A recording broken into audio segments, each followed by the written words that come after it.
एक बार की बात है। एक छोटे से गांव में एक महिला रहा करती थी जिसका नाम मीनाक्षी था। वह बहुत अच्छी इडली बनाया करती थी और उसकी इडली पूरे गांव में मशहूर थी। मीनाक्षी रोज गांव के बीचों बीच एक छोटी सी दुकान लगाया करती थी। वो सुबह सुबह ताजी ताजी इडली बनाती और उसे सुंदर से टिफिन में सजाकर गांव में बेचने चली आती। गांव में बच्चे बड़े बूढ़े सब इडली के बड़े दीवाने थे। अरे मीनाक्षी दीदी, जरा एक प्लेट इडली तो लगाना। जी भैया, लगाती हूँ। मीनाक्षी अपने ग्राहकों को जल्दी जल्दी इडली बनाकर दे देती है। उसमें से एक ग्राहक बोलता है, अरे मीनाक्षी दीदी, आपकी इडली का तो जवाब नहीं है। वाह, बहुत उम्दा बनाई है इडली। धन्यवाद भैया। काफी शाम हो जाती है और अंधेरा भी छा जाता है। मीनाक्षी अपनी दुकान बंद करके अपने घर वापस चली जाती है। वहीं मोहनलाल अपने घर पहुंचता है और अपनी पत्नी से इडली की बहुत तारीफ करता है। अरे पता है भाग्यवान, इडली तो मीनाक्षी बहन बनाती है, बहुत अच्छी।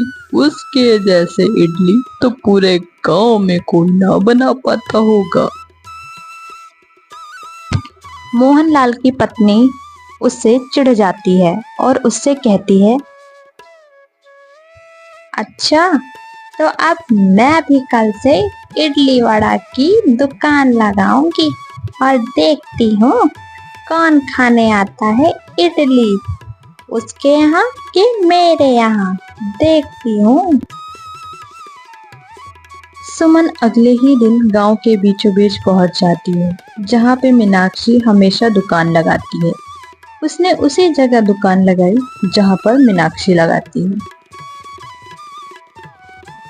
थोड़ी देर बाद जब मीनाक्षी अपनी दुकान लगाने के लिए उस जगह पर आई तो उसने देखा कि वहां पर तो कोई और है। उसने जाकर उससे पूछा,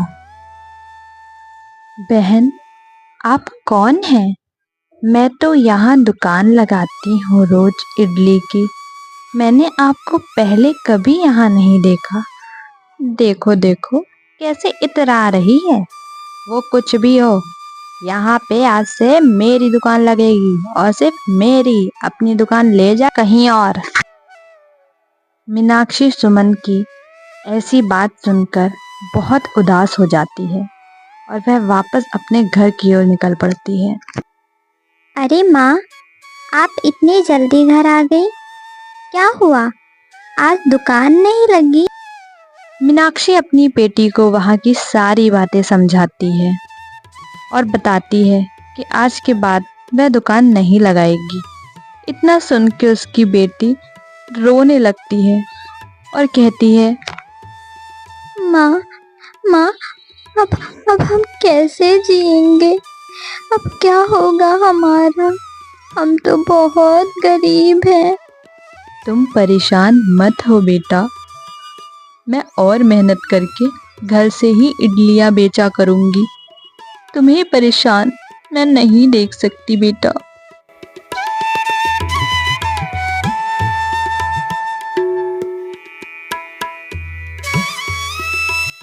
मीनाक्षी ने हार नहीं मानी।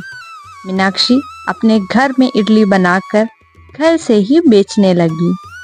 देखते देखते उसके घर पे भी कई लोग आसपास के इडली खाने आने लगे। मीनाक्षी की बेटी भी उसकी बहुत मदद कर रही थी। वह यह देख के खुश थी।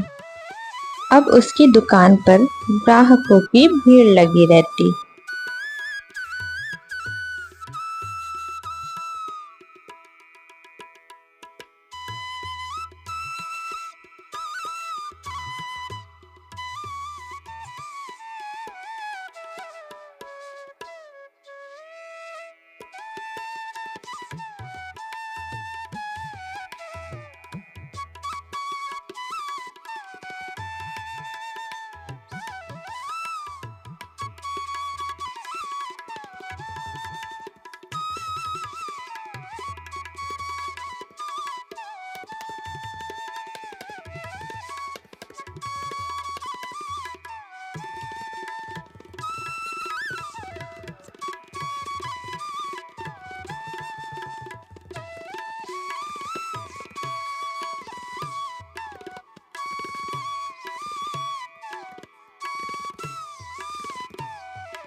मीनाक्षी की तो जैसे किस्मत ही बदल गई थी।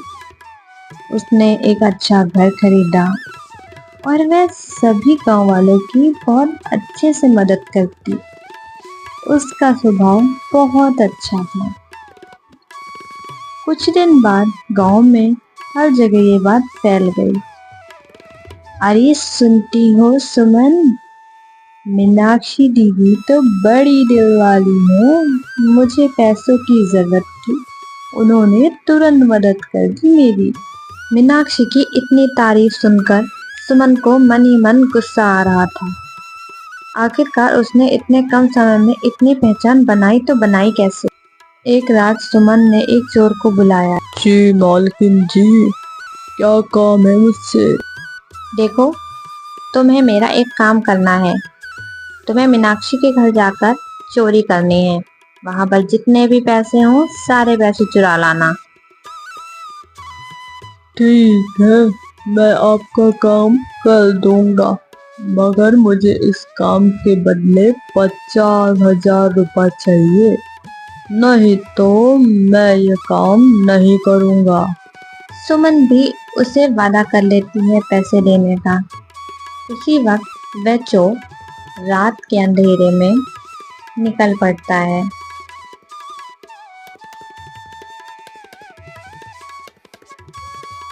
कुछ ही देर में वह मीनाक्षी के घर पहुंच जाता है। वह देखता है और सीधा घर के अंदर चला जाता है। पास के ही कमरे में सारे पैसे रखे हुए होते हैं। वह चोर सारे के सारे पैसे उठाकर फुर्र हो जाता है। सुबह जब मीनाक्षी उठती है तो देखती है वहां तो चोरी हो गई है। उसके सारे पैसे कोई ले गया है। तभी उसकी बेटी बोलती है, हाँ माँ, यहाँ तो 1 रुपए भी नहीं बचा, सारे के सारे पैसे चोर ले गए। मीनाक्षी जल्दी जल्दी सरपंच जी के पास जाती है और उनको वहां की सारी बातें बताती है। वह उनसे कहती है, सरपंच जी, हमारे सारे पैसे चोर ले गए। कुछ दिन बीतते हैं।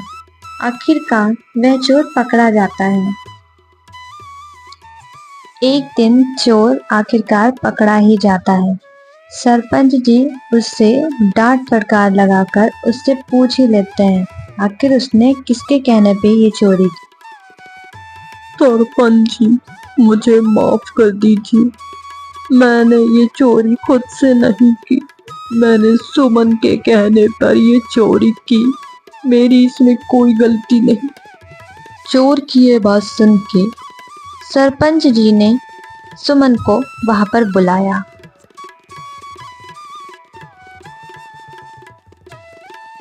तभी सुमन आती है और सरपंच जी उससे पूछते हैं, अरे सुमन, क्या तुमने मीनाक्षी के घर में चोरी करवाई है? देखो, सच सच बताना। अरे सरपंच जी, मैं भला चोरी क्यों करवाऊंगी? मेरे पास पैसों की कमी है क्या?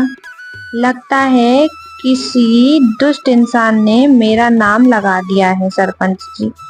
मैं तो ऐसे बिल्कुल भी नहीं हूँ, चाहे आप किसी से भी पूछ लें। सरपंच जी को कुछ समझ नहीं आ रहा था। आखिर वह कैसे फैसला करें और सच का पता कैसे लगाएं। थोड़ी देर बाद सुमन का पति भी वहां पर आ पहुंचा। उसने सारी सच्चाई सरपंच जी के आगे रखी। सरपंच जी, मुझे माफ करिएगा, मेरी पत्नी ही चोर है। मेरी पत्नी मीनाक्षी से जलने लगी थी। उसकी सफलता पर उसे बहुत गुस्सा आता था, इसलिए उसने ये मिलके षड्यंत्र रचा और उसके घर से चोरी करवाई ताकि वह फिर से गरीब हो जाए। सुमन बहन, हमने तो कभी सपने में नहीं सोचा था कि आप हमसे इतना जलती हैं। आखिर हमने आपका क्या बिगाड़ा है? देखो सुमन, तुम्हें इसकी सजा तो जरूर मिलेगी। तुम्हें यह गांव छोड़कर जाना पड़ेगा हमेशा के लिए। मैं ऐसे लोगों को अपने गांव में नहीं रख सकता। जो एक दूसरे से जलन भावना रखते हों और एक दूसरे की तरक्की से जलते हों। हमारे अंदर ऐसा स्वभाव नहीं होना चाहिए। सरपंच जी, मैं अपनी पत्नी की तरफ से आपसे माफी मांगता हूँ। उससे आज के बाद ऐसी गलती नहीं होगी। हमें इस गांव से ना भगाएं, हमें यहीं रहने दें। हम आपसे माफी मांगते हैं और आप सभी गांव वालों से माफी मांगते हैं। हम दोनों को माफ कर दें। मीनाक्षी बहन, सरपंच जी, मुझे माफ कर दीजिए। मुझसे बहुत बड़ी भूल हो गई। मैं घमंड में चूर हो गई थी। मुझसे बहुत बड़ी गलती हो गई। मुझे हो सके तो माफ कर दीजिएगा। मीनाक्षी को सुमन के ऊपर तरस आ जाता है। वह उसे माफ कर देती है। सुमन बहन, मैं तुम्हें माफ करती हूँ, लेकिन हमें ऐसा नहीं करना चाहिए। इस बात का ध्यान रखिएगा। अगर मनुष्य ही मनुष्य का दुश्मन बन जाएगा तो हम जिएंगे कैसे?